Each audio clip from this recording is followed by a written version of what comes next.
નમસ્કાર ખેડૂત મિત્રો, સ્વાગત છે તમારું ખેડૂત ચેનલની અંદર। આજે તારીખ 8 મે 2026 વાર શુક્રવાર। આજે આપણે થરાદ માર્કેટ યાર્ડના તાજા બજાર ભાવ જાણીશું, જેમની અંદર મિત્રો આજે 4100 પ્લસ જીરુની બજાર થરાદની અંદર જોવા મળી રહી છે। ગઈકાલ કરતાં આજે ફરીવાર સુધારા સાથે જીરુમાં વેપાર જોવા મળી રહ્યા છે અને આમ જોવા જઈએ તો 80 થી 100 રૂપિયાનો સુધારો દેખાઈ રહ્યો છે, પરંતુ એક બે દિવસ દરમિયાન આવી રીતે તેજી જોવા મળશે। જીરુમાં કોઈ મોટા વેપાર જોવા મળે તેવી હાલ શક્યતાઓ જણાઈ રહી નથી।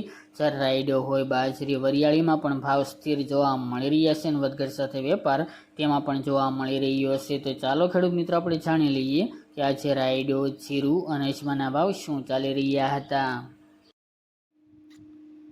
ખેડૂત મિત્રો, આજે આપણે થરાદ માર્કેટ યાર્ડના બજાર ભાવ જાણીએ તો જીરું 2226 થી 4121 રૂપિયા, રાયડો 1200 થી 1391 રૂપિયા, એરંડા 1220 થી 1293 રૂપિયા, ઈસબગુલ 1400 થી 2651 રૂપિયા, અજમો 2000 થી 3100 રૂપિયા અને વરિયાળી 911 થી 1900 રૂપિયા। તો ખેડૂત મિત્રો, આ હતા છે આપણે થરાદ માર્કેટ યાર્ડના તાજા બજાર ભાવ।